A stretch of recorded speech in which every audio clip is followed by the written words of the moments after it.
Bienvenidos. Hoy hablaremos acerca de la Constitución Política Colombiana y sobre todo nos centraremos en el artículo 11, el cual establece que el derecho a la vida es inviolable y no habrá posibilidad de pena de muerte en el país. Bueno, vamos a hacer un breve recorrido sobre qué es la Constitución.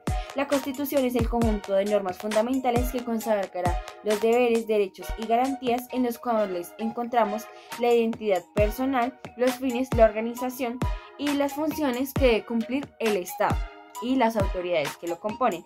También el comportamiento que debe tener cada uno de sus asociados, refiriéndonos así a asociados como cada uno de los integrantes del pueblo colombiano, en este caso. Bueno, es importante tener en cuenta que antes de la Constitución de 1941, que sería la que nos rige actualmente, se han dado varias constituciones, como lo es la Constitución de 1832 o la de la Nueva Granada, la Constitución de 1858, que le da nombre a nuestro país como República de Confederación Granadina, la Constitución de Río Negro de 1863, que bajo un Estado federalista le da el nombre de Estados Unidos de Colombia, la Constitución de 1886, que rigió a nuestra nación con un profundo espíritu centralista y le da el nombre de República de Colombia, y finalmente la que nos rige actualmente, que es la del año 1991, que se dio a partir de una Asamblea Nacional Constituyente elegida por votación popular, y así da una fuerza a los ciudadanos y el amparo al derecho y las libertades que anteriormente no se habían visto de la mejor manera debido a diferentes procesos internacionales y nacionales que nos llevaron pues por fin a tener la Constitución, donde se establece una serie de normas más justas.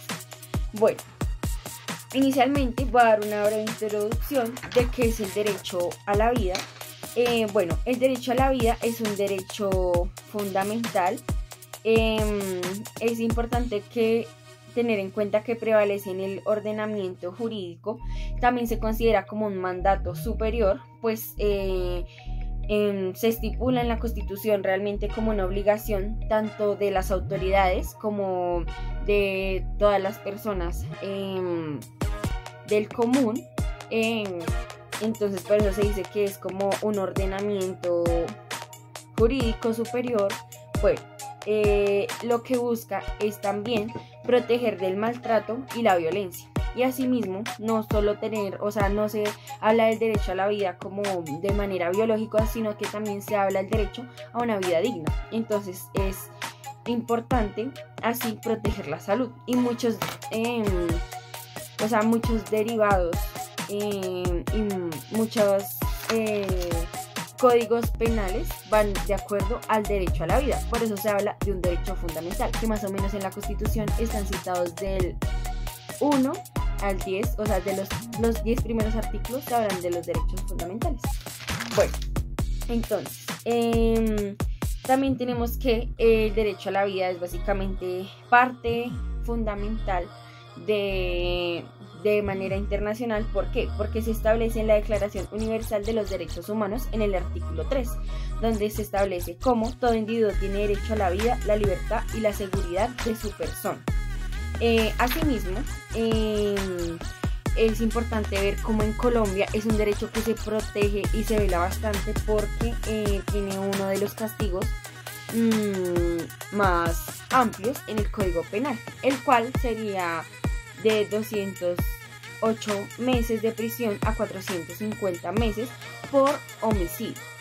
Entonces, también es importante tener en cuenta cómo en Colombia se han visto ciertas restricciones, como por ejemplo la del combatiente caído, que lo que busca es también velar por el derecho a la vida en situaciones difíciles. Sin embargo, por la historia del conflicto armado, aún son medidas cuestionables. Hoy en día es cuestionable en nuestra sociedad la pena de muerte en países latinoamericanos, y en Colombia en especial ha sido tema de debate, pero para entender por qué la pena de muerte no está aprobada principalmente en Colombia, debemos hacer un recorrido histórico. Bueno, es importante tener en cuenta que se empezó a dar este fenómeno a la primera mitad del siglo XIX, donde era ejercida para delitos como la rebelión, sedición, traición y conspiración. Estas fueron muy reconocidas debido a que fueron públicas, ejecuciones públicas, por ejemplo, contra los que atentaron contra la vida de Simón Bolívar, y también, por ejemplo, en el fusilamiento de los prisioneros de la batalla de Boyacá. Así es como en 1849 se evidencia cómo puede ser un castigo ejemplar, pero debería tener otras causales. Entonces se establecen así las causales de parricidio, asesinato, envenenamiento, piratería y en su momento lo que se llamó cuadrilla de malhechores, que básicamente eran como bandas organizadas. Así, después se abolió totalmente en 1863 con la Constitución de Estados Unidos de Colombia, pero cuando se dio la nueva Constitución de 1886, de nuevo se retomó, pues según lo que se decía, motivados por el aumento de criminalidad en el llamado Olimpo Radical. Sin embargo, se establece, según pues análisis que se han realizado a lo largo de la historia, que en sí era solo una manera para poder apaciguar la voz de los liberales y que reluciera una constitución de corte conservador y centralista.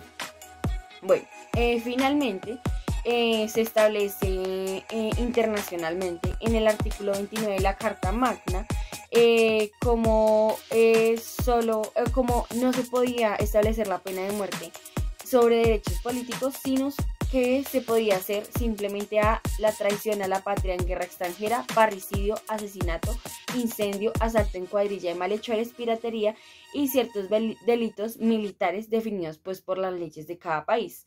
Sin embargo, en la guerra civil se dio evidentemente pena de muerte a muchas personas y detractores liberales. Entonces así es como en Colombia también la pena de muerte se utilizó en fines políticos y con el fin de delegar en lo que en su momento fueron minorías. Asimismo es como en la Constitución de 1900, o sea, en el acto legislativo número 3 en el año 1910, cuando se estaba haciendo la Asamblea Constituyente, se establece que la pena de muerte no será negociable debido a los antecedentes y su mala ejecución. Y hablando como tal del derecho fundamental de la vida, tenemos diversos debates que actualmente vemos, como es el tema del aborto. En su momento era cuestionable cómo la Constitución amparaba el derecho a esa vida. Sin embargo, desde 2022 se dieron nuevas directrices y asimismo hay personas a favor o en contra, pero todo tiene que pasar por una asamblea constitucional. También se da el debate de los casos de eutanasia y su aprobación o no en Colombia, y pues se evidencia finalmente muchos casos que dan a conocer la falta y perturbación a este derecho que debería ser fundamental, como son los casos de los falsos positivos, que en sí es un caso que conmueve mucho al país porque está implicado entes del Estado que en teoría deberían ser los que más velan por nosotros. Así es como nos damos cuenta que Colombia ha sido un país de lucha constante para que no haya impunidad.